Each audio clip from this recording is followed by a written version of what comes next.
আসসালামু আলাইকুম। আজকের বিজয় দিবসের আলোচনায় আমরা পলিটিক্স ক্লাবের পক্ষ থেকে আলোচনায় বসেছি। আমাদের হট সিটে বসেছেন বাংলাদেশ গণমুক্তি পার্টির সাধারণ সম্পাদক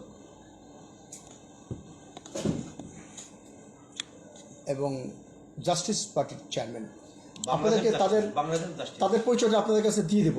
বাংলাদেশ জাস্টিস পার্টির চেয়ারম্যান আবুল কাশেম মজুমদার এবং বাংলাদেশ গণমুক্তি পার্টির সাধারণ সম্পাদক আব্দুল মোনেম। মোনেম ভাই কেমন আছেন? আছি আলহামদুলিল্লাহ। আপনারা ভালো আছেন তো? সবসময় ভালোই আপনি থাকেন, হয়তোবা কিছু আড়ালও করেন, সবসময় ভালো থাকেন তা ঠিক নয়।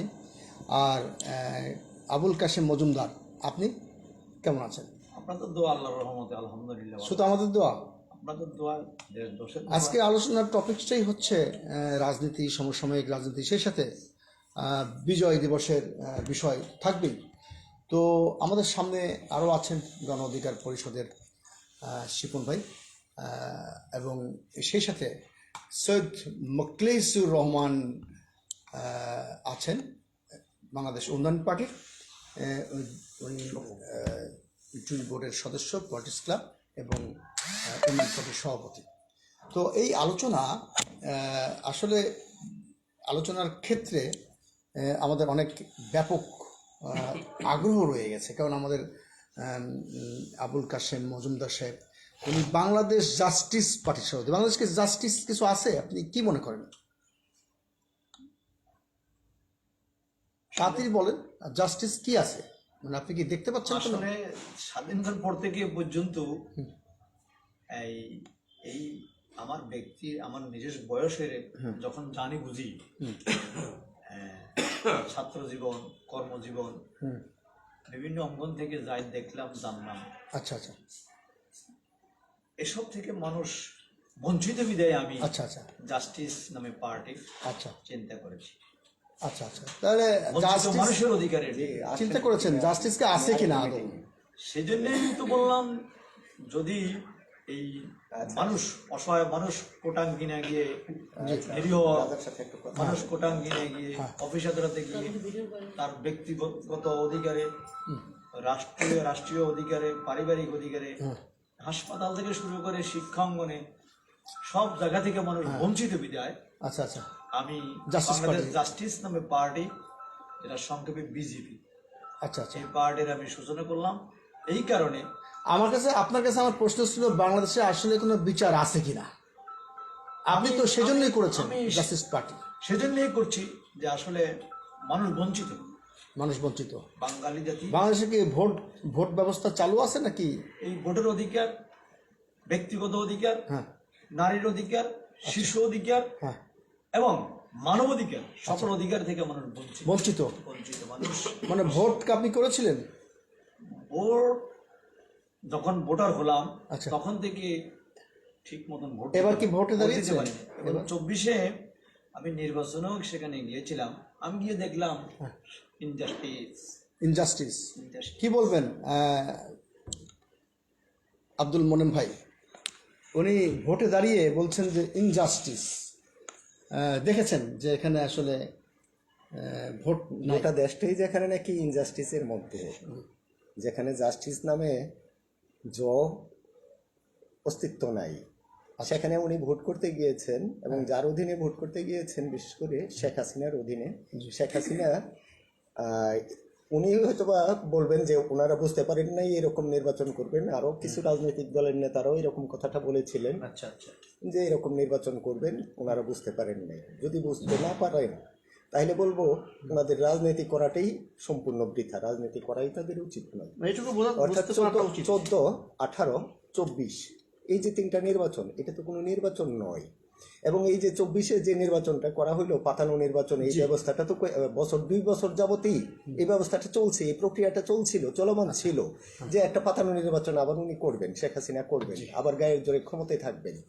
আর সেই প্রক্রিয়াটাকে যাতে শেখ হাসিনা বৈধতা পায়, উনি প্রধানমন্ত্রী হিসাবে বৈধতা লাভ করতে পারেন, সেই উদ্দেশ্যে এই নির্বাচনটা করা হয়েছে। উনি জাস্টিস পার্টি করেন এবং জাস্টিসের কথা বলেন।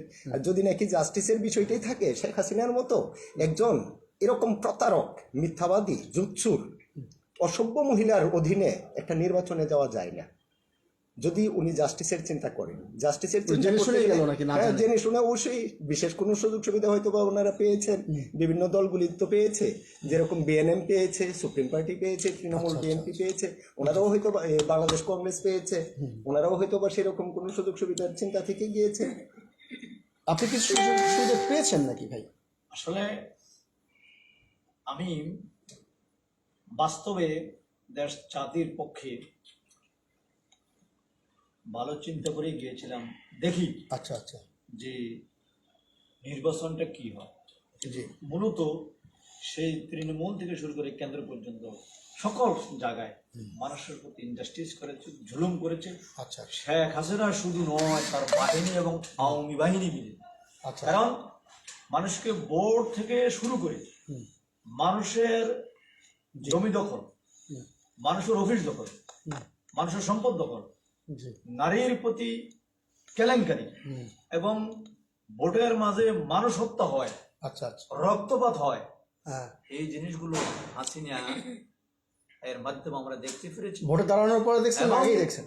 এবং দেখলাম যে কিসের আবার ভোট, আচ্ছা, যান বাঁচাও। যান বাঁচাও, এই যদি হয় রাজনৈতিক দলের চরিত্র আচ্ছা, এবং এই কি যেন বলে সরকার প্রধানের চরিত্র এবং রাষ্ট্র পরিচালকের চরিত্র এবং নির্বাচন পরিচালনার চরিত্র, তাহলে মানুষ সেই জন্য তো ভোট দিতে যাচ্ছে না। ভোটের কথা শুনলে মানুষ নীরব হয়ে যায়, কোনো কথা বলে না। আচ্ছা আচ্ছা, চলেন ভোট দিতে চাই, হ্যাঁ, এই জন্য মানুষ থেমে গেছে। দীর্ঘ 2-3 টার্মে হাসিনা মানুষকে ভোটের নামে যেই প্রতারণা করেছে মানুষের সাথে এবং মানুষের অধিকারের নামে মানুষের যে প্রতারণা করেছে, আচ্ছা, সে একটা কথা বলেছিল যে আমি গেলে মদিনা সনদ দিয়ে দেশ চালাবো। ও, এই যে মদিনা সনদ নামে ইসলামের সাথে প্রতারণা করেছে জি জি, এজ এ মুসলিম হিসেবে, অথচ বাংলাদেশে 95% মুসলমান। কি বলেন মনে ভাই? উনি ওনার যুক্তিটা মানে আপনার ভাষায় কিভাবে ব্যক্ত করবেন? যেভাবে ব্যক্ত করতে হয়, যেহেতু মজুমদার ভাই, কাসিম মজুমদার ভাই রাজনীতি করেন, একটা দলের প্রধান এবং এখানে যারা আছেন সবাই রাজনীতি করেন, এই কথাটা সবাই বুঝেন। উনি যে প্রক্রিয়ার ভিতর দিয়ে ক্ষমতায়, সে 2008 সালে উনি ক্ষমতায় আসবেন, এটা আমরা ধরেই নিয়েছিলাম, দেশের জনগণ সাধারণ মানুষ ধরে নিয়েছেন যে আওয়ামী লীগ ক্ষমতায় আসবে। অথচ তখনই নির্বাচনটাকে পাকানো হইল, তখনই তাদের কাঁধে ভারত পুরা মাত্রায় ভর করে ফেলল। আচ্ছা আচ্ছা, এবং ভারতের আশ্রয় নিয়ে উনি তখনই নির্বাচনটাকে একটা পাতানো নির্বাচনে পরিণত করলেন। সেই 8 সালের নির্বাচনটাকেই পাতানো নির্বাচনে পরিণত করলেন। এবং তখন যে একটা আইন করা হলো, তৎকালীন তত্ত্বাবধায়ক সরকার যে একটা আইন করলো, সেটা মূলত ভারতের চাপ এবং এসবের প্রেক্ষিতে যে আইনটা করলেন রাজনৈতিক দলের নিবন্ধন আইনের নামে, এই আইনটা তো একটা জঘন্য আইন। যাদের প্রেসক্রিপশনে করলেন তাদের দেশে কল্পনাও করা যায় না এই ধরনের আইনের। আর এই আইনটার উদ্দেশ্য, আইনটা সম্পর্কে সামান্য ব্যাখ্যা না দিলে অবশ্য হয় না। আইনটার অবস্থাটা হলো, তারা করলো 50টা থানা উপজেলা কমিটি, 10টা জেলা কমিটি এবং কেন্দ্রীয় কমিটি, কেন্দ্রীয় অফিস গঠন করে।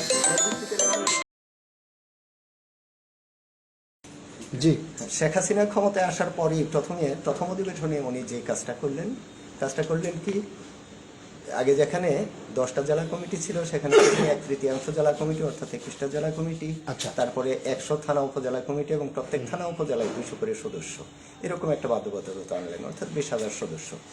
অথচ যাদের প্রেসক্রিপশনে এই আইনটা করা হলো, তত্ত্বাবধায়ক সরকারও করলো অথবা হাসিনাও যাদের প্রেসক্রিপশনে এটাকে নিল, তাদের প্রেসক্রিপশনের অবস্থা যদি চিন্তা করি, ওইসব দেশের কথা যদি চিন্তা করি, ওইসব দেশের অবস্থা হলো একটা কেন্দ্রীয় কমিটি, একটা কেন্দ্রীয় অফিস, একটা গঠনতন্ত্র, আর কোনো দেশের সর্বোচ্চ 100 ভোটার সদস্য, এবং সেখানে নারীর বাধ্যবাধকতা বলতে কোনো কিছু নাই, নারী সদস্যের কোনো বাধ্যবাধকতা নাই, সেরকম একটা অবস্থা অন্যান্য দেশে। আর সেই জায়গায় বাংলাদেশে এরকম একটা জঘন্য আইন করা হলো।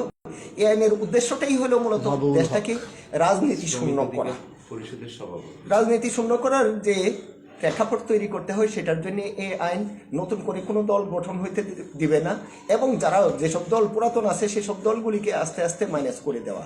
সেই প্রক্রিয়ার ভিতর দিয়ে ধরা হইল কি, নতুন তো দিচ্ছেই না। জি, মনে ভাই, বারবার তো ব্যাঘাত করছে। হ্যাঁ, তো ওখানে আচ্ছা। কাটে নাই বলেন। অন্যান্য দেশের অবস্থা হলো কেন্দ্রীয় কমিটি, কেন্দ্রীয় অফিস এবং গঠনতন্ত্র এবং সর্বোচ্চ 100 ভোটার, এর ভিত্তিতে তাদের রাজনৈতিক দলের নিবন্ধন হয়। বাংলাদেশে সেই অবস্থাটা থেকে করে ফেলা হলো কত, আচ্ছা। 20,000 সদস্য লাগবে এবং 122টা অফিস লাগবে, যেটা নাকি চালানো কোনো ক্রমেই সম্ভব না। একটা কি বলবো, যারা নাকি জনমানুষের রাজনীতি করে, মানুষের মুক্তির চিন্তা করে, মানুষের জন্য, মানুষের কল্যাণের চিন্তায় রাজনীতি 122টা নাকি শুধু 22টা? 122টা। আচ্ছা, তাদের পক্ষে এই রাজনীতি করা সম্ভব না, অর্থাৎ মাসে তাদের খরচ করতে হবে মিনিমাম 30 লক্ষ টাকা, এটা সম্ভব না। আচ্ছা, এই প্রক্রিয়ার ভিতর দিয়ে আরেকজন আছে, লিটু ভাই, লিটু ভাই। আরো একজন আছে। হ্যাঁ, লিটু ভাই, জি। ও লিটু ভাই না? হ্যাঁ হ্যাঁ, আপনি বলুন। লিটু ভাই এই প্রক্রিয়ার ভিতর দিয়ে মূলত রাজনীতি শূন্য একটা দেশ গড়া, আর সেটার ভিতর দিয়ে প্রথমে তারা কিন্তু আবার শুরু করলো কি, নতুন রাজনৈতিক দল তো হবেই না, শুরু করলো কি জামাতের বিচার করা। আমরা একটা জিনিস বুঝি, যতই বলা হোক যে পাকিস্তান হয়ে যাবে, পাকিস্তান হয়ে যাবে, এই জিনিসগুলি তো সম্পূর্ণই ভুয়া, সম্পূর্ণ বাটপারি, জনগণকে বিভ্রান্ত করার জন্য।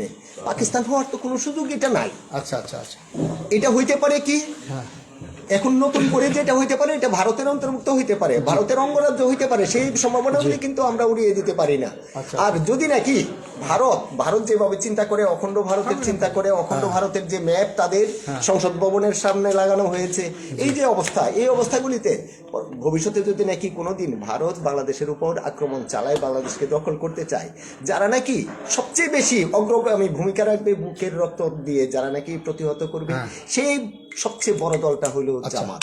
আর সেই জামাতকে ধ্বংস করার জন্য জামাতের সেই বিচার প্রক্রিয়া শুরু করা হলো। আচ্ছা। প্রথমে জামাতকে ঘায়েল করে আপনার এক মিনিটের আলোচনা বিষয়। খুব না, শেষ হয় না, শেষ হইয়াও হইল না শেষ। এই আলোচনা খুব জমে উঠেছে। আমাদের মাঝে আছেন গণ অধিকার পরিষদের শ্রমিক অধিকার পরিষদের সভাপতি মাহবুবুল হক শিপন। পরিচয় করে দিচ্ছি, আমাদের সামনে আছেন আমির আলী হাওলাদার, বাংলাদেশ মুসল্লি কমিটির চেয়ারম্যান, এবং আলোচনায় হট সিটে আছেন Abul Kashem Majumdar, Bangladesh justice party chairman. তো মনেন ভাই খুব ইম্পর্টেন্ট ইস্যু নিয়ে কথা বলছিল, যেটার মাঝখানে ইন্টারাপ্ট করলাম। মনেন ভাই জি। বলেন। আচ্ছা, জামাতকে প্রথমে ধরা হইল, জামাতের অনেকগুলি লোককে ফাঁসি দেওয়া হইল এবং সেটার প্রতিবাদ করতে গিয়ে অনেক লোককে জীবন দিতে হইল। এই প্রক্রিয়ায় জামাতকে নিষ্ক্রিয় করে ফেলা, জামাতের সবগুলি অফিস দখল করে ফেলা, কোনো অফিস খুলতে না দেওয়া, এই পরিস্থিতি পরবর্তীতে আসলো কি, পরবর্তী টার্গেট হইল। সেই সঙ্গে আমি আপনাদের সাথে আছি রাজু আহমেদ খান, গ্রিন পার্টির চেয়ারম্যান, এবং আমার সঙ্গে আছেন বাংলাদেশ উন্নয়ন পার্টির সভাপতি সৈয়দ মুক্তাহিজুর রহমান। উনি পলিটিক্স ক্লাবের জুরি বোর্ডের সদস্য।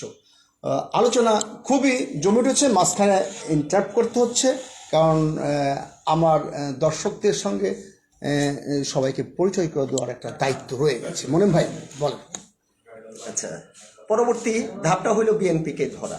সেই বিএনপিকেও ধরা হইল ধাপে ধাপে, অর্থাৎ তাদেরকে কোথাও দাঁড়াতে দিবে না, কোনো সভা করতে দিবে না, কোনো সেমিনার করতে দিবে না, কোনো জনসভা করতে দিবে না, কোনো প্রসেশন করতে দিবে না, অর্থাৎ যে কোনো মূল্যে বিএনপিকেও মাঠ ছাড়া করা হইল। জি, তাহলে থাকছে কি, তাহলে থাকছে কি, আর তাদের যে 14 দল আছে, তাদের সাথে জাতীয় পার্টি আছে, এবং তাদের আন্তর্জাতিক বিশ্বে তাদের যে নির্বাচন, এই নির্বাচনগুলিকে তারা যাতে বৈধতা আন্তর্জাতিক বিশ্ব থেকে পেতে পারে, সে উদ্দেশ্যে আবার নতুন নতুন কিছু পাচাটা কুকুরদের দিয়ে কিছু দল করে দেওয়া হয়। এর ভিতর দিয়ে রাজনীতিটাকে সম্পূর্ণভাবে স্বাগতম সৈয়দ লিটু ভাই, এবং উনি গর্জ পুরো মিনিংটা কি? গণরাজনৈতিক জোট। কিন্তু আমরা জানি যে গর্জ মানে গর্জে ওঠো বাংলাদেশ। মনেন ভাই বলছিলেন। আচ্ছা, তাইলে অবস্থাটা দাঁড়ালো কি, যে এর ভিতর দিয়ে 14তে যে নির্বাচনটা আবার করা হইলো, 18তে যে নির্বাচন করা হইলো, তারপরে 24-এ যে নির্বাচন করা হইলো, সেই নির্বাচনের ভিতর দিয়ে আরো যে মেসেজটা জনগণের কাছে দেওয়া হইলো, যে জনগণকে বুঝিয়ে দেওয়া হলো যে তোমাদের কোনো দরকার নাই, তোমরা ভোট কেন্দ্রে আসার দরকার নাই, ভোট কেন্দ্রে যাওয়ার জন্য আমাদের লোকজনই যথেষ্ট, আমাদের গুন্ডা ফান্ডা আছে, সন্ত্রাসী আছে, খুনি বাহিনী আছে, হেলমেট বাহিনী আছে, ছাত্রলীগ আছে, সন্ত্রাসী লীগ আছে, এরাই যথেষ্ট, এবং তোমরা কখনো আর ভোট কেন্দ্রের মুখী হবা না।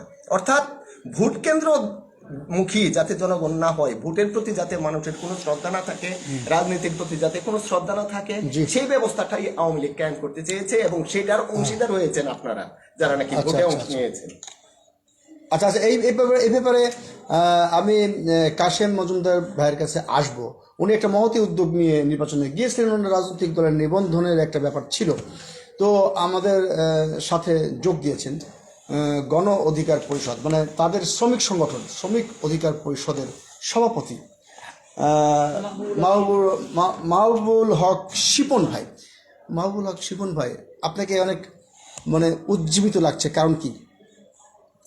না, আসলে আজকে তো গ্রিন পার্টির এখানে একটা যে আলোচনা সভায় অংশগ্রহণ করতে পেরে আমি খুব নিজেকে আনন্দিত মনে করছি। এটা কিন্তু পলিটিক্স ক্লাবে আলোচনা, পলিটিক্স ক্লাব হচ্ছে সকল রাজনৈতিক দলের সমন্বয়ে, এটা ভালো কিছু করা। হ্যাঁ, খুব ভালো লাগতেছে।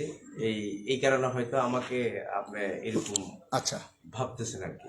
যে কথা মোনেম ভাই বলছিলেন ওটা সত্য ধরেই বলতে পারেন যে একটা লোভনীয় অফার ছিল যে আসো তোমরা নির্বাচন করো, তোমাদের এমপি দেবো, মন্ত্রী দেবো, নিবন্ধন দিব, সেরকম লোভে তো আর গণ অধিকার পড়ে নাই। না, আপনাদের শ্রমিকদের স্বার্থ নিয়ে কি কাজ করছেন আপনি? কিছু একটা টাচ দেওয়ার পরে আমি একটু লিটু ভাইয়ের কাছে যাব।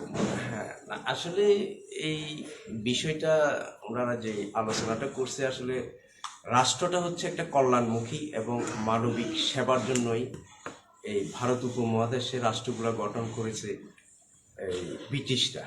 ব্রিটিশদের নিজেদের স্বার্থের জন্যই আসলে গঠন করেছে, কিন্তু এই রাষ্ট্র, আমি সংক্ষেপে বলতেছি, রাষ্ট্রগুলো পরবর্তীতে ধাপে ধাপে যাদের হাতেই চলে গেছে, নেতৃত্বের হাতে চলে গেছে বা রাষ্ট্র ক্ষমতা যারা ছিল, তারা সবাই এই রাষ্ট্রকে মানবিক এবং কল্যাণমুখী সেবামূলক প্রতিষ্ঠান না করে তারা এই রাষ্ট্রকে ব্যবহার করে তারা যে আত্মীয় স্বজন, পরিবার পরিজন, একটা গোষ্ঠী লাভবানের চিন্তা ভাবনা করছে। এই লাভবানের চিন্তা ভাবনা করতে গিয়েই মনে করেন অনিয়ম, অব্যবস্থাপনা এবং অকল্যাণ রাষ্ট্র বা রাষ্ট্রের বিশৃঙ্খলা, মানুষ হত্যা, গুম, খুন সবই কিন্তু এই রাষ্ট্রকে ব্যবহার করে তাদের নিজেদের স্বার্থের কারণেই এই কারণে আজকে ভোটের অনিয়ম, মানুষ ভোট থেকে বঞ্চিত বা মানুষ তার অধিকার থেকে বঞ্চিত, মানুষের চিন্তা ভাবনা আচ্ছা একেবারে তাদের লো করে দিয়েছে। আচ্ছা, তারা দুর্নীতিবাজ এবং রাষ্ট্র ক্ষমতায় যারা প্রতিনিয়ত যেতে চেয়েছে বা এটাকে ব্যবহার করে তারা আসলে গোষ্ঠীগতভাবে লাভবান হয়েছে। ব্যাপক মানুষ ভুকা অবস্থায় আছে, এই ব্যাপক মানুষের যে অর্থনৈতিকভাবে তাদেরকে পঙ্গু করে দিয়ে একটা এই রাষ্ট্রকে ব্যবহার করে অর্থনৈতিকভাবে পঙ্গু করে দিয়ে এই রাষ্ট্র নীতি এবং রাষ্ট্র ক্ষমতা যারা ছিল তারাই লাভবান হয়েছে। এই জন্যই এই সমস্ত বিশৃঙ্খলা এবং অনিয়ম, অব্যবস্থাগুলো প্রতিষ্ঠা পেয়েছে। এবং আপনাদের শ্রমিকরা কিন্তু বেতনও বাড়ে নাই ঠিক। আমাদের শ্রমিকদেরকে প্রতিনিয়ত তো ব্যবহার করেছে, আমরা ব্রিটিশ আমল থেকে দেখতেছি শ্রমিক প্রতিনিয়ত বঞ্চিত, শ্রমিক প্রতিনিয়ত আসবো। হ্যাঁ, শ্রমিকরা বঞ্চিত হয়েছে, তাদের বেতন বৃদ্ধি হয়নি ঠিক মতো, পারিশ্রমিকও পায়নি, না পায়নি, এবং তাদেরকে মূল্যায়নই করা হয়নি। না করা হয়নি, কারণ রাষ্ট্র ব্যবস্থা যারাই ছিল তারাই তো এই অনিয়ম অব্যবস্থাপনায় পরিচালনা করেছে। লিটু ভাই কিছু মুখ খুলেন, কারণ হচ্ছে যে যদিও আমাদের আলো স্বল্পতা আছে, প্রাথমিকভাবে আমরা এখানে জড়সড় হয়েছি রাজনৈতিক দলগুলোর সমন্বয়ে একটা প্রতিষ্ঠান পলিটিক্স ক্লাব, রাজনৈতিক সংস্কৃতির পরিবর্তনের জন্য চেষ্টা করি। আর আপনি তো মানে খুব মার্ভেলাস ভূমিকা রাখেন, আপনার মানে অসাধারণ, আপনার লেখা পড়ি, আপনার ফেসবুক স্ট্যাটাস, আপনি কিছু সংক্ষেপে বলেন না যে আসলে বাংলাদেশের রাজনীতি কোন দিকে যাচ্ছে? বাংলাদেশের রাজনীতি ঠিক দিকেই যাচ্ছে, কিন্তু রাজনীতিক নেতারা ঠিক দিকে যাচ্ছে না। আচ্ছা আচ্ছা, ওই যে একটা গান আছে না, যে ওই যে কি বলে, হাতের কাছে ভরা কলস তৃষ্ণা মেটে না। আচ্ছা, বাংলাদেশে আমাদের নেতার তো অভাব নাই, অসংখ্য দল, 200-300 প্রতিষ্ঠিত দল আছে, সেখানে হাজার হাজার নেতা আছে, কিন্তু জনগণকে নেতৃত্ব দেওয়ার মতো, ঐক্যবদ্ধ করবার মতো নেতা বা নেতৃত্ব সংকট। আচ্ছা আচ্ছা, যেখানে মানে মূল সমস্যাটাই হলো যে জনগণ নেতাদেরকে বিশ্বাস করতে পারে না। আচ্ছা, মানুষ প্রথমে যদি আস্থা না রাখতে পারে, আপনার প্রতি যদি আপনার সমর্থকদের আস্থা না তৈরি হয়, তাহলে মানে আপনার কথা তো তারা শুনবে না। হয়তো ডাকলে আসবে, ভদ্রতা করে বসবে, চা বিস্কুট খাবে, চলে যাবে, কিন্তু আপনার ভালো কথাগুলো তার জীবনে মানবার জন্য প্রচেষ্টাটা তাদের থাকবে না। তারা মনে করবে যে রাজনীতি তারা এগুলো বলে, বসে শুনতে হয়, বক্তব্য শেষ হলে হাততালি দিতে হয়, চলে যেতে হয়। মানুষ এইগুলো জানে। আসলে নেতারা অথবা কি বলে অভিজ্ঞ মানুষেরা যেগুলো বলেন, সেগুলো যে তাদের বাস্তব জীবনে মানে থেকে বলেন, যেগুলো মানলে মানুষের উপকার হয়, যেগুলো না মানলে মানুষের ক্ষতি হয়, সেই জায়গা থেকে যে বলেন, সেই বিশ্বাসটা মানুষের মধ্যে তৈরি হয় না। আচ্ছা আচ্ছা। তো সবার আগে দরকার রাজনীতির সংস্কার। আমরা যেটা মনে করি, আমরা গণরাজনৈতিক জোট গর্জসী রাজনীতিটাই করি।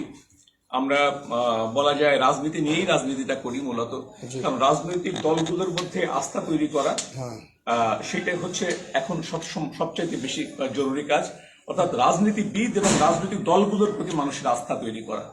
তো সেই আস্থা যদি তৈরি করা যায়, রাজনীতিবিদরা যদি মানুষের মধ্যে সেই আস্থা তৈরি করতে পারেন, তাহলে তাদের নেতৃত্বে মানুষের আস্থা তৈরি হবে এবং মানুষ সেই মতে তাদের কথায় উজ্জীবিত হয়ে দেশ গঠনে সবাই মিলে আত্মনিয়োগ করবে।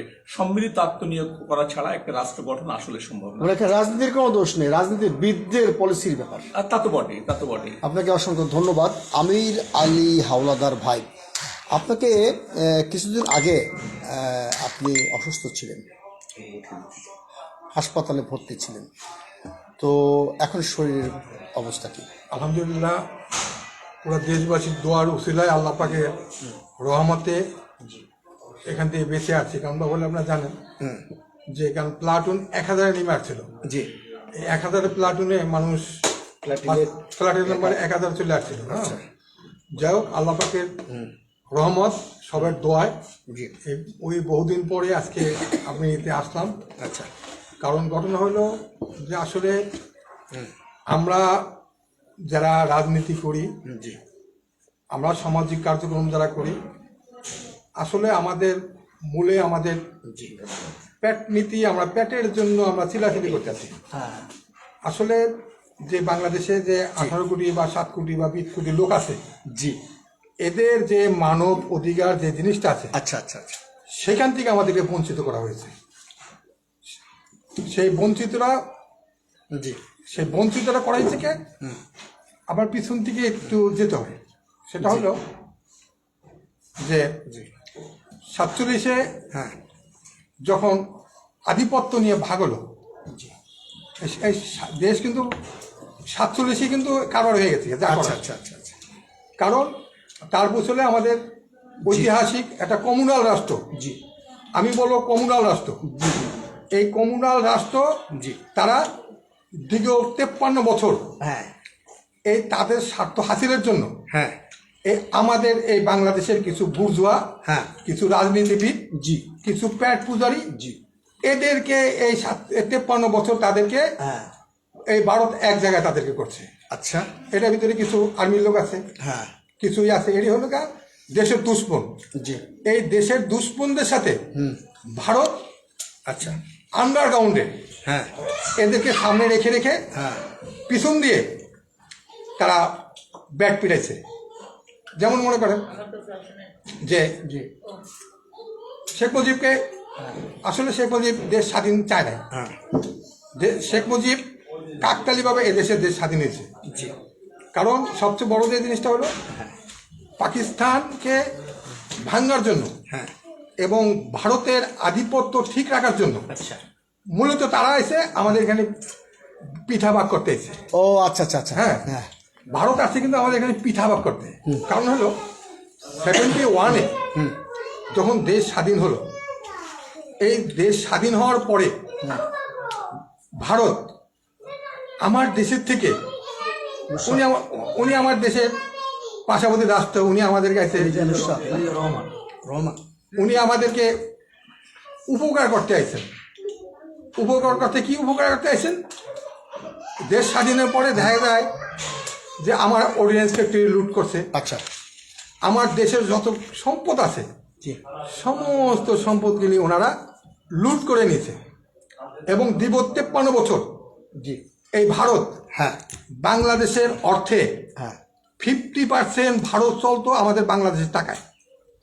হ্যাঁ, কারণ হলো যে বিভিন্নভাবে আজকে দেখেন তেল থেকে আরম্ভ করে নুন থেকে আরম্ভ করে যে কোনো আইটেমের ভিতরে হ্যাঁ কিন্তু ভারত কিন্তু আমাদেরকে জি পঙ্গু করে থাকছে। আচ্ছা আচ্ছা আচ্ছা আপনি নিত্য প্রয়োজনীয় বলেন হ্যাঁ আর বলেন প্রশাসন বলেন, সবচেয়ে মজার একটা জিনিস আছে, সেই জিনিসটা আপনারা তো আসলে জানেন না। কারণ হলো এই ভারত বাংলাদেশে প্রশাসন এমনি সামনে করে এই যে শেখ হাসিনা বাংলাদেশে জি লক্ষ লক্ষ ভারতের লোকদেরকে নাগরিকত্ব বানিয়ে বিসিএস কার্ডে আমাদের এদেশের মানুষের পায়ে কুড়াল দিয়ে হ্যাঁ সমস্ত প্রশাসনই তাদেরকে বসাই দিচ্ছে তাদেরকে।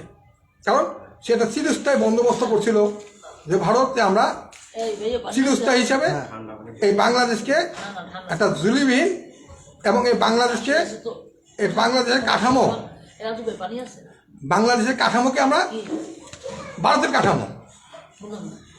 বাংলাদেশের কোনো কাঠামো নাই।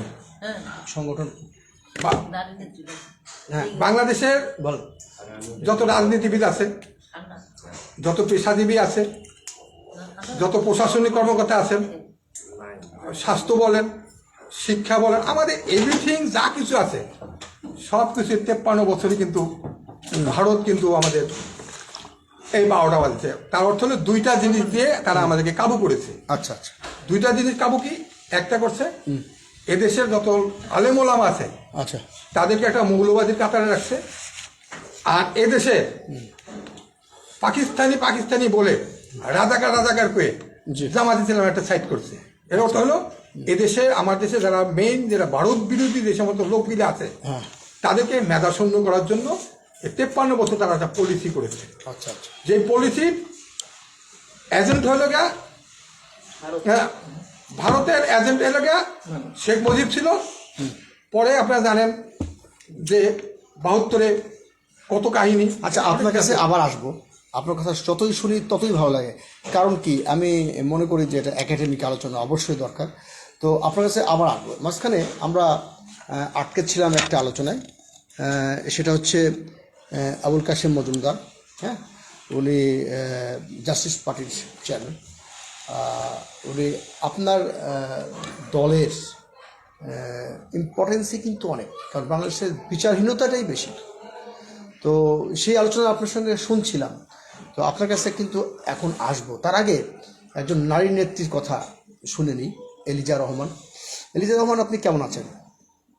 অনেক ভালো আছি। রাজনৈতিক পরিমণ্ডলে আপনার বহুল পদচারণা দেখি, এবং আমাদের ধারণা আপনি অনেক ইন্টেলেকচুয়াল এবং অনেক রাজনৈতিক খোঁজ খবর রাখেন। কি হচ্ছে বাংলাদেশে একটু বলবেন, এবং নারীদের অধিকার কিভাবে রক্ষা হচ্ছে কি হচ্ছে? আমি তো জানি না মুখলেস ভাই বক্তব্য রেখেছে কিনা, তো আমি তো মোটামুটি সবার বক্তব্যটাই শুনলাম।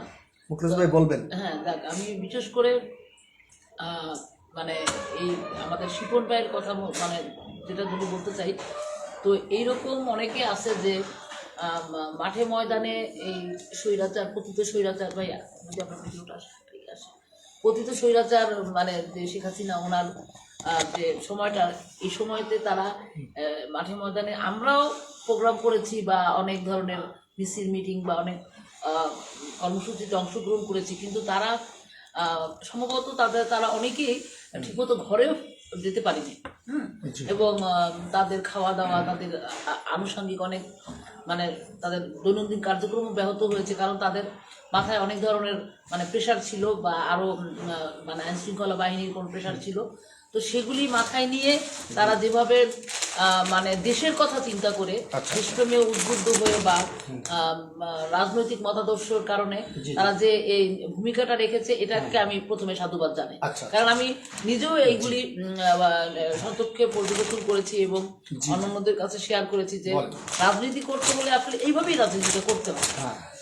এই কিছুদিন আগে আমি শিপন ভাইকে দেখেছি যে যদিও সেটা পরবর্তীতে হয়তো বা হয়নি বা হবে না সম্ভবত, আর কারণ এটা যে কোনো একটা পলিসিগত কারণে সেটা চাপা পড়ে গেছে, যে আমাদের বর্তমান রাষ্ট্রপতি শাহাবুদ্দিন চুপ্পু ভাইয়ের পতনের জন্য উনি প্রেস ক্লাবে একাই হাতে শিকল বেঁধে বসেছিল, যেটা আচ্ছা, আচ্ছা। মানে আপনার অভিনব অনেক কিছুই করা যায়, কিন্তু যেটা যখন মানুষ দেশের স্বার্থে বা জনগণের স্বার্থে কোনো কাজ করে তখন এটা অভিনবত্ব বা যে কোনো ধরনের বিষয় থেকে সেটা একটা আলাদা মাত্রা বহন করে এবং তখন বোঝা যায় যে তারা তাদের মানবিকতা, তাদের মূল্যবোধ কতটা উঁচু পর্যায়ে, এবং তারা যে আমাদের অনেক রাজনীতিবিদ, বড় বড় রাজনীতিবিদের থেকেও এরা যে অনেক মানে আলাদাভাবে চিন্তা করে বা তাদের একটা আলাদা একটা মোটিভেশন আছে সেটা তাদের বোঝা যায়। এবং আমাদের এই যে জাস্টিস পার্টি ভাইয়েরও মানে আমি কাউকে পজিটিভ ওয়েতে বলে তাদেরকে খুব করতেছি না, কিন্তু সত্যিকার অর্থ সে নির্বাচনে গেছে, তার নিবন্ধনের একটা ব্যাপার সে বলছে পুরোটা আসলে সে শেষ করে নেয়, কিন্তু সে সময় কিন্তু মানে সত্যিকার অর্থে অনেকেই নির্বাচনে গিয়েছিল। হ্যাঁ, এবং তারা যে সবাই আমাদের প্রধানমন্ত্রী মানে তৎকালীন আমাদের সেই শেখ হাসিনার ওনার পদলেহন করার জন্যই যে গেছে সেটা কিন্তু না, কারণ দেশের নাগরিক হিসেবে কারণ এই ছোট দলরা তো জানে যে আমরা সিট পাবো না বা আমরা খুব নামমাত্র কিছু ভোট পাবো, অতএব তাদের তো আসলে চাওয়া পাওয়ার তেমন কিছু নাই। হ্যাঁ, এবং ছোট দলকে ব্যবহার করে তারা যেহেতু অনেক দলকে আনতে পারেনি, এবং আমি অনেকের কাছ থেকে খবর পেয়েছি যে আরো অন্যান্য কিছু দল বা অন্যান্য কিছু নেতাদের কাছেও গেছে, কিন্তু তাদের সাথে ভাগ বাটোরা হয়নি দেখে তারা নির্বাচনে আসেনি। কিন্তু এইরকম ছোট দলেরা তারা সত্যিকার অর্থে চিন্তা করেছে যে না ঠিক আছে নির্বাচন হচ্ছে, আর তারা তো আসলে ওই যে বললাম তারা তো সিট পাবে না, অর্থাৎ তাদের তেমন কোনো চাওয়া পাওয়া কিছু নাই।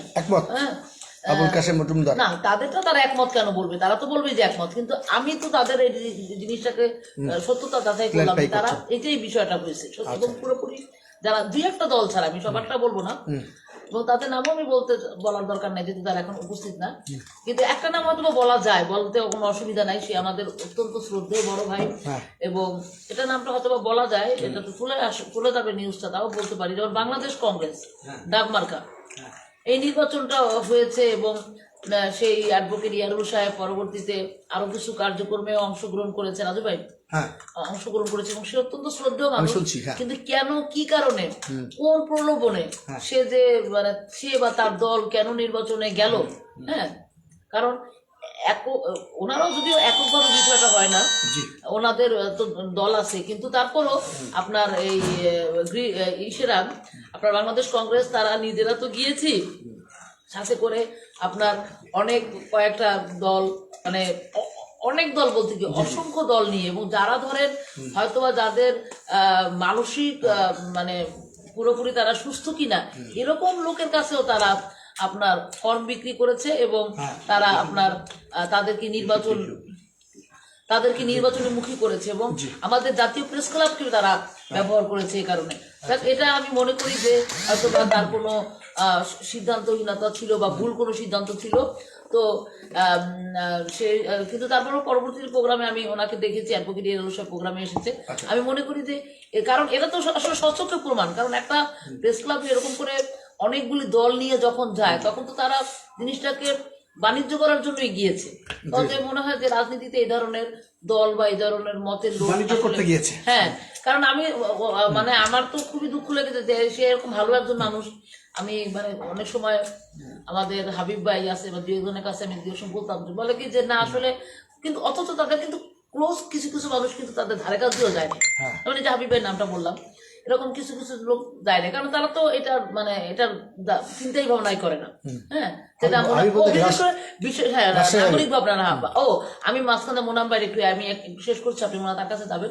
আমি মোনাম ভাইয়ের ওই মানে ভাবধারাটা আমি মানে বরাবরই আমি খুবই তাকে অনার করি, সে শুনতে পারলো না কথাটা। হ্যাঁ, কারণ তারা বাম রাজনীতি করে হয়তো বা লোকজন একদমই নাই মানে তাদের দলে, কিন্তু তারা মানে সে ব্যক্তিগতভাবে আমি তাকে সবসময় দেখি এক ধরনের এক চিন্তায় এক মনোভাবে সবসময় একবারে থাকে। হ্যাঁ, এবং যতটুকু পারে তার এই ছোট তার মানে ক্ষুদ্র প্রচেষ্টায় সে সবসময় ভালো কিছু করার চেষ্টা করে। আচ্ছা আচ্ছা, তো ঠিকই বলেছেন। তো আপনাদের নারী নেত্রী হিসেবে নারীদের উন্নয়নে আরও কি করা দরকার, সরকারকে কিভাবে চাপে রাখবেন সে বিষয়ে আপনার কাছে আসবো। তো এর মধ্য দিয়ে অসমাপ্ত কথাটা বলবেন বাংলাদেশ জাস্টিস পার্টির চেয়ারম্যান আবুল কাশেম মজুমদার, আপনার কাছে আমার শেষ প্রশ্ন, সেটা হচ্ছে যে আপনাকে মানে রাজনৈতিক অঙ্গনে আপনাকে বেশ দেখা যায় সব জায়গায় সরব থাকেন, এবং অনেকেই বলে যে আপনি একজন সাদা মনের মানুষ। আবার কেউ কেউ আপনার মনে রং ধরাতে চায় যে আপনি নির্বাচন করছেন ইত্যাদি ইত্যাদি। আপনি বলেছেন যে আমার নিবন্ধনের ব্যাপার যেহেতু রয়ে গেছে, এখন সামনে পরিকল্পনা কি আপনার? জাস্টিস পার্টির সামনে পরিকল্পনা কি আপনার? কি আবার মানে কখনো এরকম মানে হাসিনা যদি আবার ফেরত আসে, ধরেন দৈবত ক্রমে চলে আসলো এবং এসে বলে যে আবার নির্বাচন দিলাম, আপনি কি আবার দাঁড়াবেন নির্বাচনে? বা আপনার রাজনৈতিক অবস্থানটা কি? এবার নির্বাচন করবেন?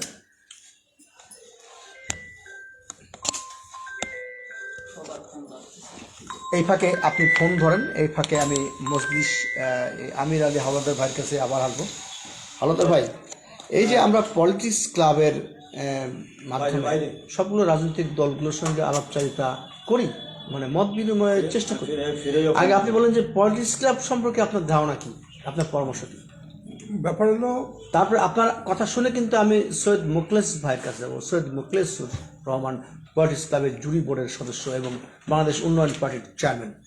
ব্যাপার হলো পলিটিক্স ক্লাব মানে সমস্ত রাজনীতির হাতিয়ার এবং ক্লাবের মাধ্যমে সব নিয়ে আবর্জন এক জায়গায়, কথা বলছেন। এখন ঘটনা হলো যে এই ক্লাবের আন্ডারে যেহেতু রাজনীতিবিদরা সবাই কম বেশি সবাই আমরা আছি, আজকে একটা ক্লাবের মাধ্যমে সারা পৃথিবীর মানুষকে একটা জানানো দেওয়া যে আমরা আসলে আমাদের মনের খোরাক দেশের জনগণের চিন্তা ভাবনা করে 18 কোটি জনগণের কল্যাণের জন্য, তাদের মানবাধিকারের জন্য, এটা আমাদের সুন্দর একটা এই যে রাজনৈতিক পলিটিক্যাল ক্লাব, যেটা আসলে আমাদের প্রত্যেকটা বিফলে দেয় না। আচ্ছা আচ্ছা, হয়তো আজকে ছোট এটা তো একসময় বিশাল বড় হয়ে যাবে, জি। তখন হয়তো আমরা কেউ থাকবো না। কারণ সবচেয়ে বড় যে জিনিসটা হলো, সেই জিনিসটা হলো এটাকে করা অতি সহজ, কিন্তু এটা টিকে রাখা বহুত কঠিন। আচ্ছা আচ্ছা, কারণ ব্যাপার হলো এটার পিছনে যে খরচ, যে ব্যয়, বিশাল খরচ, বিশাল ব্যয়, কথা বলছেন? আচ্ছা। আর ব্যাপার হলো আপনি বাংলাদেশের রাজনৈতিক সংস্কৃতির পরিবর্তনের জন্য সবগুলো দল একটা ক্লাবের মাধ্যমে কাজ করুক, খরচের ব্যাপারটা নাই বা ধরলেন, এটা আপনি চান কিনা? না, কারণ ব্যাপার হলো দুইটা জিনিস। আপনি যদি ব্যক্তি পূজা করেন সেটা করতে পারেন, আপনি জনকল্যাণ করেন তাহলে আপনি একটাকে ছাড় দিতে হবে, দুইটার একটা। যদি আপনি নিজের স্বার্থের জন্য করেন তাহলে আপনার যা ইচ্ছা তাই করতে পারেন। আর যদি মনে করেন যে না, আমার নিজের দরকার নেই, জাতির জন্য, কল্যাণের জন্য, 18 কোটি জনগণের জন্য আমরা আছি, তাদের ভালো মন্দর জন্য, আচ্ছা আচ্ছা, আমাদের সার্বভৌমত্ব রক্ষা করার জন্য আমরা ঐক্যবদ্ধভাবে আমরা কাজ করতেছি, এটা দেখা জিনিস। আচ্ছা, জি, আপনাকে ধন্যবাদ। আপনার সঙ্গে আবার আসবো। ভাইয়া আমি একটা কবিতা বলি। অবশ্যই আপনার কবিতা শুনবো। তার আগে সৈয়দ ছোট তো এটা বলে ফেলি। সৈয়দ মুখলিসুর রহমান, উনি বাংলাদেশ উন্নয়ন পার্টির চেয়ারম্যান এবং উনি খুবই সাদামাটা মানুষ এবং উনি মনের মানুষ, এবং উনি বাংলাদেশের মানে জন্মলগ্ন থেকেই রাজনীতি করছেন। বয়স উনি প্রায় শেষ করেছেন। ওনার রাজনৈতিক মতাদর্শ অত্যন্ত চমৎকার এবং উনি দেশের কল্যাণ চান, এটি হচ্ছে বড় কথা। তারপরে উনি ভাসানীর একজন অনুসারী। তারপরে উনি যখন আমাদের পলিটিক্স ক্লাব থেকে মানে অনুরোধ আসলো, উনি বললেন ইয়েস, আমি এটা জুরি বোর্ডের চেয়ারম্যান। আপনি জানেন যে পলিটিক্স ক্লাবে যে 40-42টা দল আছে, তার মধ্যে সৈয়দ মুখলিসুর রহমানের মাধ্যমে ছাড়া কোনো দল এখানে ইন করতে পারে না। সৈয়দ মুখলিসুর রহমান, আপনি একটু পলিটিক্স ক্লাব সম্পর্কে বলেন, আপনার দল সম্পর্কে বলেন, বাংলাদেশের রাজনীতি সম্পর্কে একটু বলেন। বিসমিল্লাহির রহমানির রহিম। আজকে বিজয় দিবসের সবাইকে সংগ্রামী শুভেচ্ছা ও অভিনন্দন জানাই। আজকে আমাদের বিজয়ের দিন। অনেক মুক্তিযোদ্ধা আত্মহত্যা দিয়ে, জীবন দিয়ে দেশ স্বাধীন করেছে, তাদের আত্মার মাগফিরাত কামনা করে আমার বক্তব্য শুরু করছি। আজকে আমরা এই বিজয়ের মাসে আমাদের পলিটিক্স ক্লাবের এবং গ্রিনস পার্টির উদ্যোগে এক আলোচনা সভার আয়োজন করা হয়েছে। এখানে বিভিন্ন রাজনৈতিক দলের নেতৃবৃন্দ উপস্থিত আছেন। আমি মনে করি বাংলাদেশের রাজনৈতিক অঙ্গনে রাজু আহমেদ খানের যে একটা উদ্যোগ, পলিটিক্স ক্লাবের মাধ্যমে সব রাজনৈতিক দল নিয়ে একটা প্ল্যাটফর্মে দাঁড়িয়ে তাদের প্রশিক্ষণ এবং কিভাবে রাজনৈতিক মানুষের কল্যাণ করা যায় সেই চিন্তা ভাবনা করেন। আমি মনে করি বাংলাদেশে শিক্ষিত হলে যেমন লেখাপড়া করতে হয়, তেমন রাজনীতি করলেও একটা শিক্ষা অর্জন করতে হয়, কারণ শিক্ষা অর্জন না করলে রাজনীতি করা যায় না। আমরা ছোট সময় অর্থনীতি অ ক খ অর্থনীতি রাজনৈতিক বই এবং অ ক খ সহ এবং অনেক অর্থনীতি বিষয়ক অনেক বই পড়াশোনা করি, আমরা রাজনীতিক জানি। কিন্তু ইদানিং আমরা দেখতে পাচ্ছি বিভিন্ন রাজনৈতিক দলের নেতৃবৃন্দ লেখাপড়া জানে না, নেতাদের মূল্যায়ন করে না। এখানে ইতিহাস ঐতিহ্য জেনে রাজনীতি করতে হবে। আজকে আমি মনে করি বাংলাদেশের রাজনীতি যে একটা প্ল্যাটফর্ম দাঁড় করিয়েছে রাজু আহমেদ, এই রাজু আহমেদ খানকে অভিনন্দন জানাই। আমি মনে করি আপনি বাংলাদেশে যতগুলো রাজনৈতিক দল আছে, নিবন্ধিত অনিবন্ধিত, সবকে দাওয়াত করে এনে 300-400 যাই হোক একটা বড় অডিটোরিয়ামে একটা আয়োজন করে রাজনৈতিক দলগুলো মতামত নেওয়ার জন্য। কারণ বাংলাদেশের রাজনীতিক আজকে কি হচ্ছে, সেখানে গরিব মেহনতি মানুষের কল্যাণের রাজনীতি নাই। এখন রাজনীতি করে পুঁজিবাদ সন্ত্রাসীরা। আজকে মজলুম জনতা মৌলানা আব্দুল হামিদ খান ভাসানী যেমন রাজনীতি করেছিল, সেই রাজনীতি আমি দেখতে পাচ্ছি না।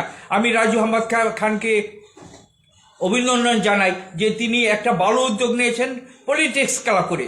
আমার জানা মতে বাংলাদেশে এরকম উদ্যোগ আর কেউ নেয়নি। উনি চেষ্টা করে, বাংলাদেশে অনেক মেহনতি মানুষ আছে যারা ছোট ছোট রাজনৈতিক দল, তাদের এনেও সে মূল্যায়ন করার চেষ্টা করে। আমি তাকে অভিনন্দন ও শুভেচ্ছা জানিয়ে আমার বক্তব্য শেষ করছি। খোদা হাফেজ। আপনাকে অসংখ্য অসংখ্য ধন্যবাদ। আর জাস্টিস পার্টির চেয়ারম্যানের বক্তব্য নেবার আগে আমরা একটা ডাইমেনশন চমক দেখাতে চাই, সেটা হচ্ছে এলিজা রহমানের কবিতা দিয়ে। এলিজা রহমান অত্যন্ত সংস্কৃতিমনা একজন মানুষ এবং উনি এই 16ই ডিসেম্বরের এই সন্ধ্যায় আমাদেরকে একটি কবিতা পড়ে শোনাবেন।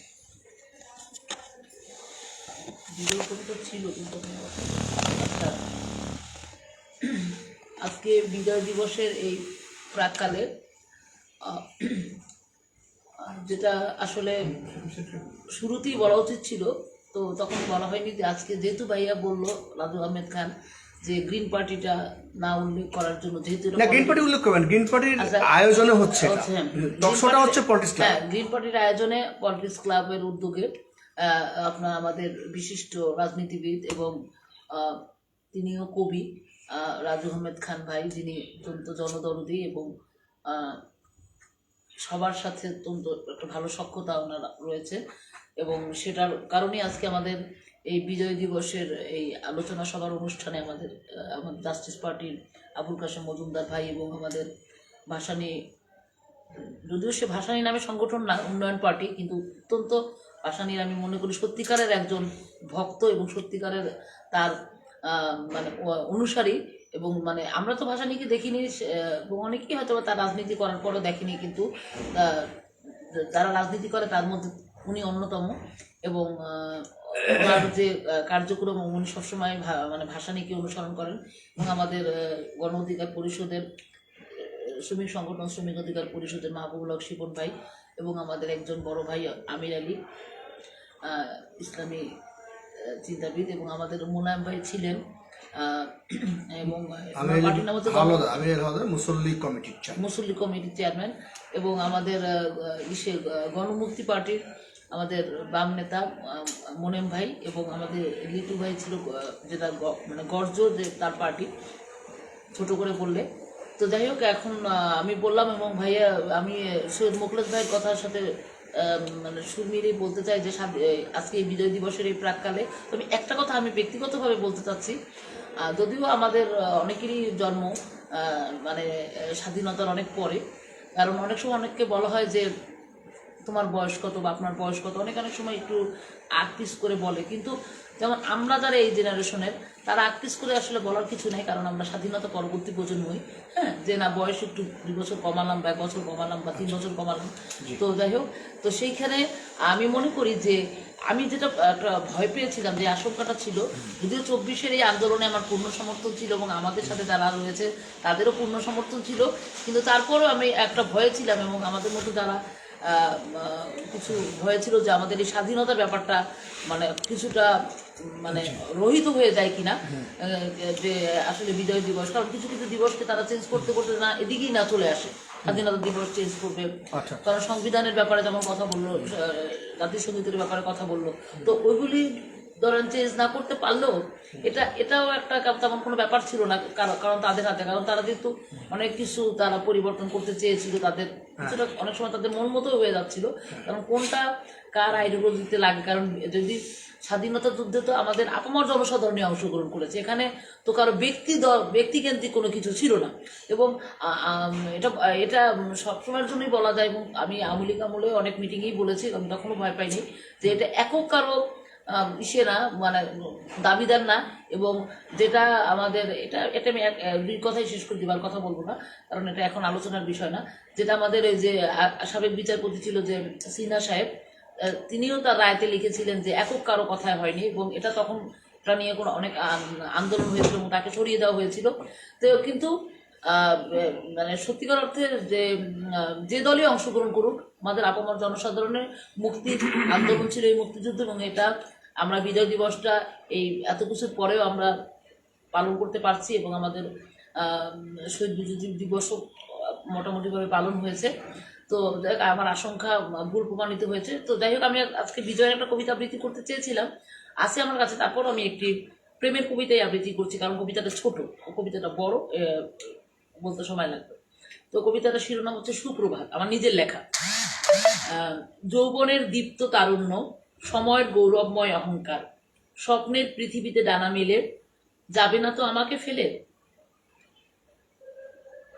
প্রতিদিনের প্রত্যাশা আমার, শুভ্র ভালোবাসা, হৃদয়ে তাঁতবো না আশা, নয়নে তুমি মহিরুহের স্থিরতা, আছো তুমি মনেও অন্তরে, সময় চলে যাচ্ছে, আকাশে সাদা বক উঠছে, কাশ ফুলে হাসির মাঝে সাজবো আমি নবনীতার সাজে, এসো বন্ধু বাড়াও হাত, অপেক্ষা করছি আসবে শুক্রবার। সকলকে ধন্যবাদ। আপনাকে অসংখ্য ধন্যবাদ, এবং সুন্দর একটি চমৎকার কবিতা আবৃত্তি করেছেন। ভাষা সাহিত্য এর মাসই কিন্তু শুরু হয়েছে এই ডিসেম্বর থেকেই, আর ডিসেম্বর কিন্তু সাহিত্য সংস্কৃতি মানবাধিকার রক্ষার জন্যই আমরা যুদ্ধ করেছিলাম।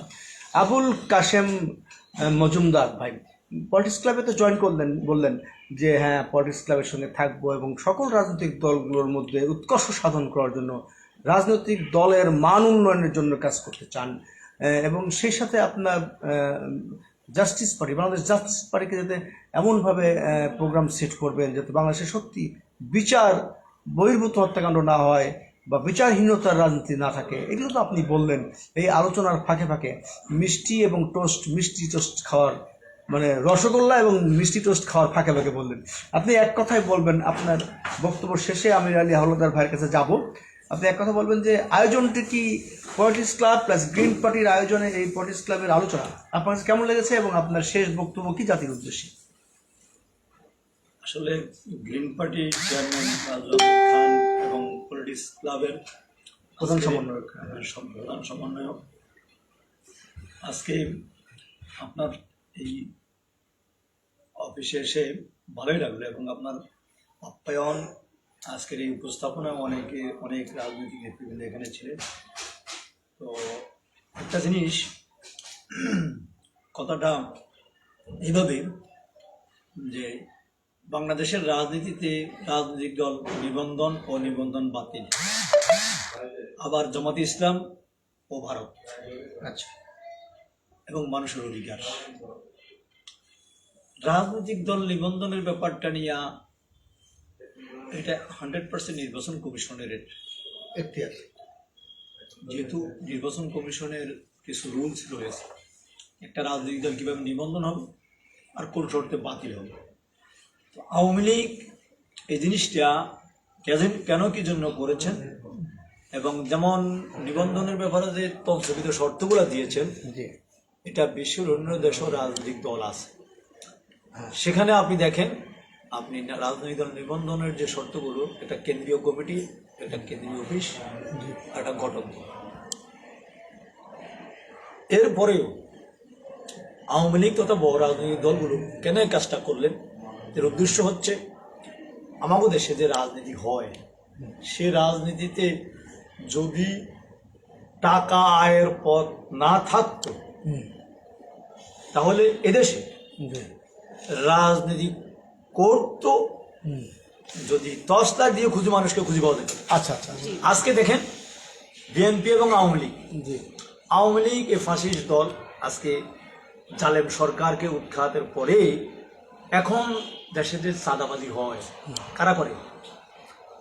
এখন তো আমরা বলতেছি যে আওয়ামী লীগ নাই, কারা করে? এখন আরো চাঁদার হার বেশি বেড়ে গেছে। বেশি। রাজনৈতিক চর্চায় আমাদের দেশে ভুল চর্চা হচ্ছে, যেমন ভুল চর্চা করেছিলেন শেখ হাসিনা জামাতে ইসলামের নিবন্ধন বাতিল করা, আচ্ছা আচ্ছা আচ্ছা এটা তার ভুল চর্চা ছিল এবং তার পিছনে ইন্ধন ছিল ভারতের। এর কি কারণে ভারত এই কাজটা করবে? বাংলাদেশের ইসলামিক দলগুলোর মাঝে, আলেম ওলামাদের দলগুলোর মাঝে জামাতে ইসলাম হচ্ছে একটা স্মার্ট রাজনৈতিক দল।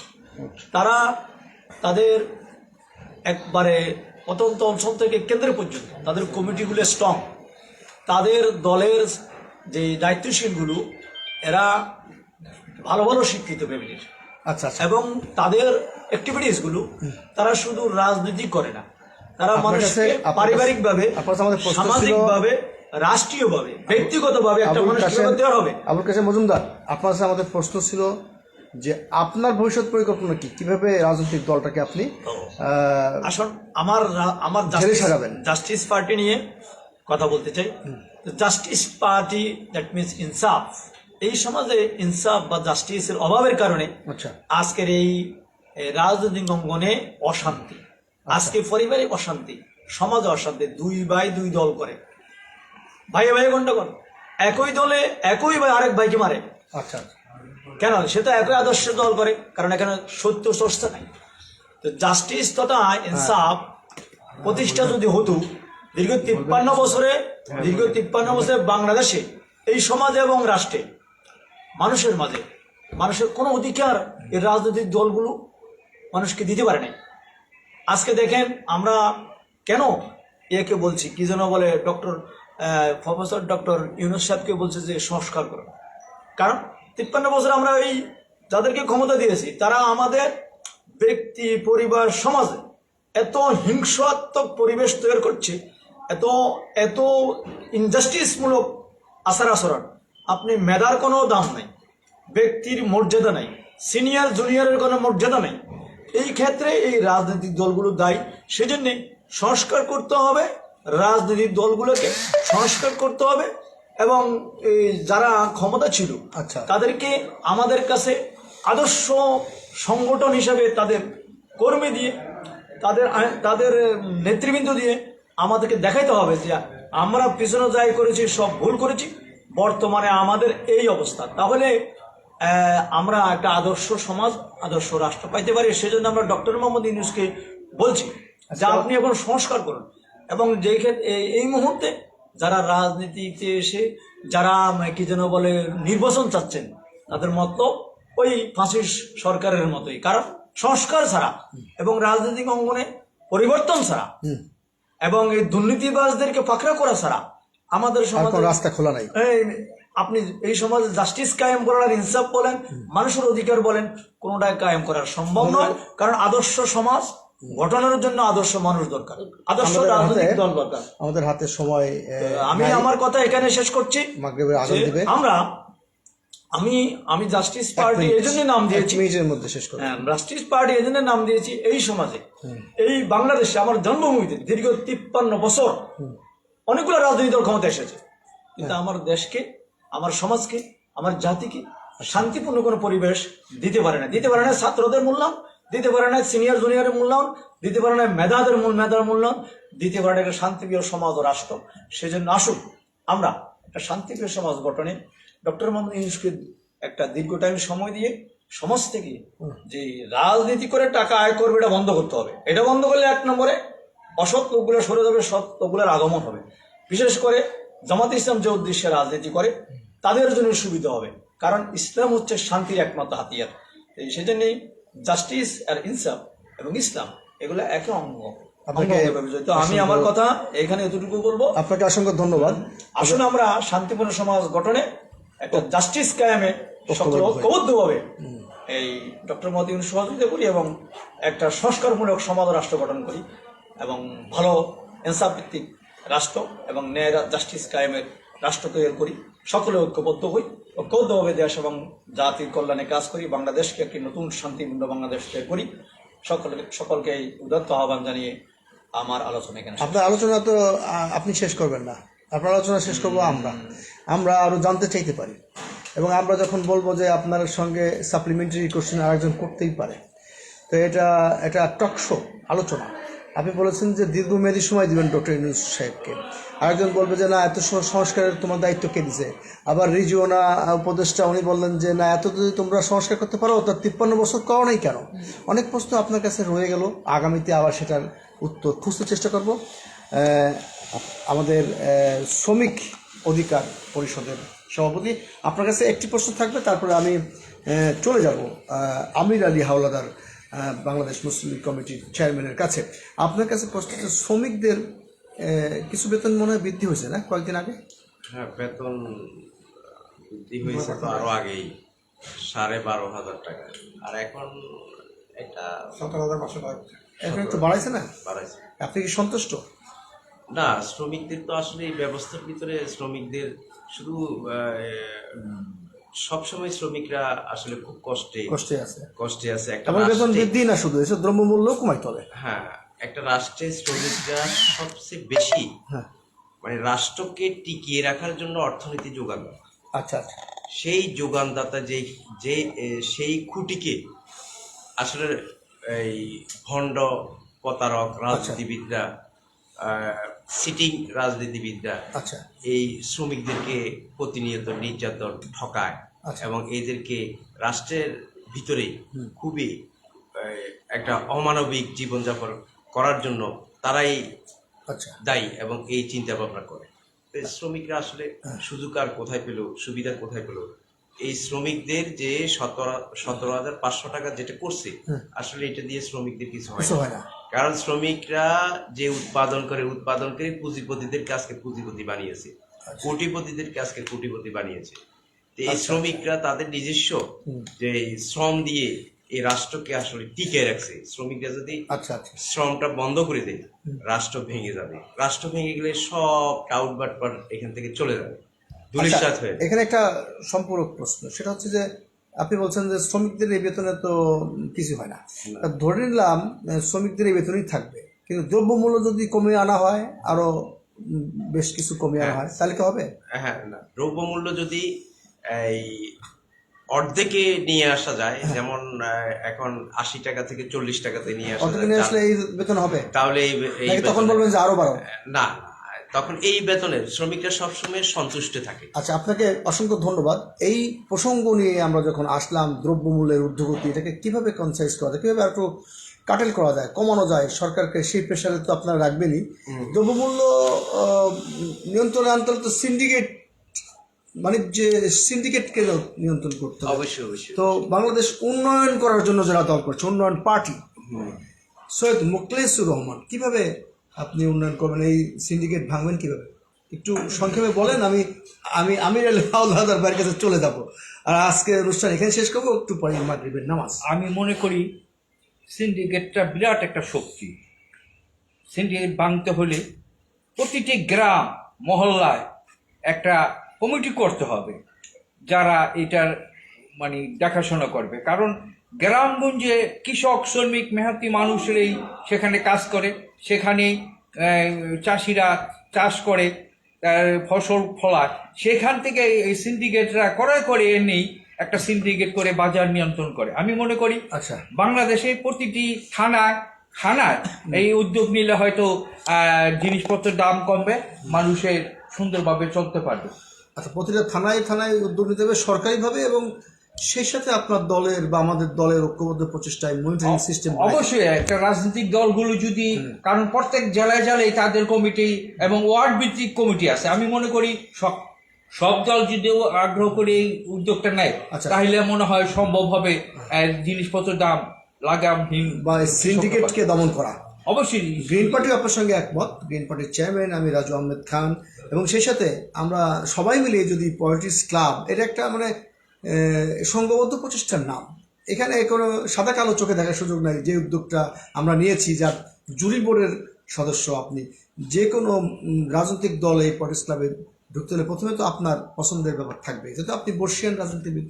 আর এই সিন্ডিকেট দমন সহ নামাজের আগে 2 মিনিট 3 মিনিটের মধ্যে আমাদের আমির আলী হাওলাদার ভাইয়ের ব্যাপক সার্বিক পর্যবেক্ষণের উপরে অনুষ্ঠান শেষ করার জন্য বক্তব্য দিতে অনুরোধ করছি। আসলে এখানে তো অনেক কথা, কারণ ব্যাপার হলো যেহেতু 1971 স্বাধীন গেল, স্বাধীনের পর থেকে আজকে 2024 53 বছর পর্যন্ত চলে গেছে। আসলে এই 53 বছরের কোনো না কোনোভাবে আমরা তাদের সাথে জড়িত আছি।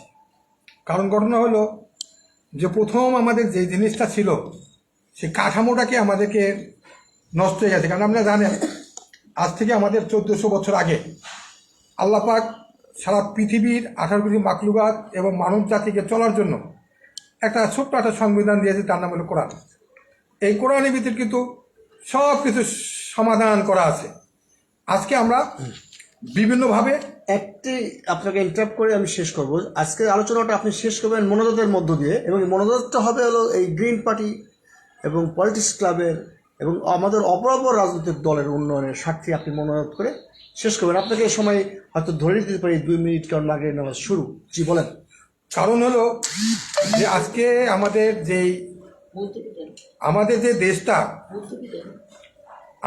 যে দেশটা প্রত্যেকের পেশাজীবী থেকে আরম্ভ করে সমস্ত শ্রেণী যারা আছে সবারই এখানে অধিকার আছে। আমাদের সবার মানবাধিকার, প্রত্যেকটা ব্যক্তির এখানে এই দেশের সাথে রাষ্ট্রের সাথে কোনো না কোনোভাবে আমরা জড়িত আছি।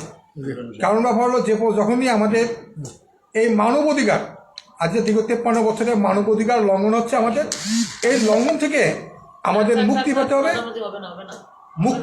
মুক্তি করে আমাদের প্রথম হলো সংস্করণ। কি সংস্করণ করবেন, কোথায় যাবেন, কিভাবে করবেন? 53 বছর জিনিস আপনি 3 দিনের পক্ষে সম্ভব না। কারণ হলো আপনি এখান থেকে দেখতে হবে কে দেশপ্রেম আছে, কে দেশপ্রেম নাই। এখান থেকে বাইসে আপনি করতে হবে। কারণ প্রত্যেকটা দলেই আজকে ভারত তাদের পিছনে প্রত্যেকটা দলের পিছনে তারা মেহনত করতেছে, এবং প্রত্যেকটা প্রশাসনিক বিভাগে প্রত্যেক জায়গায় তারা বুর্জুয়া ঢুকায় দিয়ে আমার দেশটাকে অশান্তি করার জন্য আবার নতুন করে পাঁচতারা করতেছে। কারণ শেখ হাসিনা এজেন্ট ছিল, তার বাবা এজেন্ট ছিল। এখানে যত রাজনীতিবিদ আছে সবাই ভারতের গোলামি করছে, জনগণের গোলামি কেউই করে নাই। তাই আশা করবো আমরা যে এখান থেকে ফিরে আসেন, আপনার সংস্করণ করুন। কি সংস্কার করুন? প্রথম সংস্করণ করতে হবে বাংলাদেশে বাঁচতে হলে স্বাস্থ্য সংস্করণ করেন। লক্ষ লক্ষ লোক মারা যাচ্ছে, স্বাস্থ্য সংস্করণ করেন। হাজার হাজার লোক মারা যাচ্ছে, কিভাবে যাচ্ছে? স্বাস্থ্য সংস্করণ করেন। তারপরেও আপনি একটা রাজনীতিবিদদের ভিতরে যারা দালাল আছে, দালালগুলো চিহ্নিত করুন। প্রশাসনের ভিতরে দালাল আছে, তাদেরকে চিহ্নিত করুন। সমস্ত দালালকে চিহ্নিত করে এক সাইড করেন, করে যারা দেশপ্রেম আছে, নতুন যারা আছে, আজকে দেখেন আমাদের হাসপাতাল দেখেন, সারা বাংলাদেশে ওয়ার্ল্ডের ভিতরে শ্রেষ্ঠ পিজি হাসপাতাল যদি আমরা করতে পারি, কিন্তু আমাদের করার মতো সুযোগ নেই। কারণ কি, বড় বড় যারা ডিগ্রি নিয়ে আছে পৃথিবীর যে কোনো জায়গা থেকে আছে, তাদেরকে আন্ডারগ্রাউন্ডে ভালো হয়েছে, তাদেরকে তালিকা করে নিয়ে আমাদের পিজি হাসপাতালটাকে শুধু আন্তর্জাতিক মানে করেন। এখানে 100 লাগে, 200 লাগে, 500 লাগে দিয়া সারা বাংলাদেশের থেকে বেছে আইনে এই একটা জায়গা থেকে আমাদের অন্তত স্বাস্থ্যটাকে সংস্করণ করেন। আজকে হাজার হাজার লোক মারা যাচ্ছে, কোনো খবর নাই। কারণ এই ব্যাপারে আপনি জানেন যে লালবাগ থেকে শাপলা চত্বর আইসিইউ থেকে আল্লাহ ঘুরে আনছে। তাই এই ব্যাপারে পরবর্তীতে ইনশাআল্লাহ সুযোগ পাইলে বলবো। তাই আসুন, আমরা দেশকে ভালোবাসি, পলিটিক্যাল ক্লাবের মুখোমুখি সবাইকে ধন্যবাদ জানাই, এবং যত রাজনীতিবিদ যারা আছেন সবাইকে আশা করব যে আপনারা পিছনে কি করছেন এখন ভুলে যান, আগে নিজে সংস্করণ করুন, নিজের সংস্করণ করে সামনের দিকে অগ্রসর হন।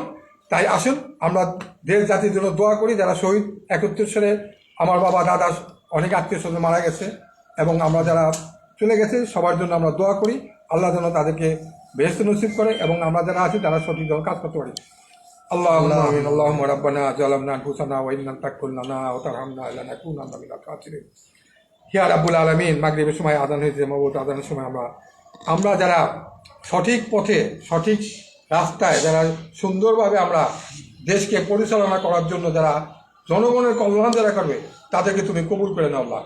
ইয়া রাব্বুল আলামিন, তুমি জানো আমাদের কোনো অধিকার নাই, একমাত্র তুমিই করছো, তুমিই সব কিছু সমাধানের মালিক, তুমি সব কিছু আমাদের করছো। তোমার কুদরত দ্বারাই দেশটাকে বাংলাদেশটাকে হেফাজত করো এবং এই ভারতের আগ্রাসন থেকে এবং ইহুদিদের আগ্রাসন থেকে আমাদের বাংলাদেশটাকে রক্ষা করো এবং এদেশের 18 কোটি জনগণের জন্য জিম্মা তোমার কাছে, তুমি তাদেরকে সুন্দরভাবে কিভাবে পরিচালনা করবা তোমার কুদরত দ্বারা এই বাংলাদেশকে পরিচালনা করো এবং সুন্দরভাবে যাতে আমরা এ দেশে ভাই ভাই মিলে সমস্ত ধর্ম বর্ণ সকলে মিলে এই দেশে যাতে আমরা বস করতে পারি, যাতে কোনো উল্লেখযোগ্য এবং কোনো তাবেদার সরকার যেন আমাদের হাতে আর যে না বসে। তাই আসুন আমরা দোয়া করি, আল্লাহ রাব্বানা তাকাব্বাল মিন্না ইন্নাকা আনতাস সামিউল আলিম। আলহামদুলিল্লাহি রাব্বিল আলামিন।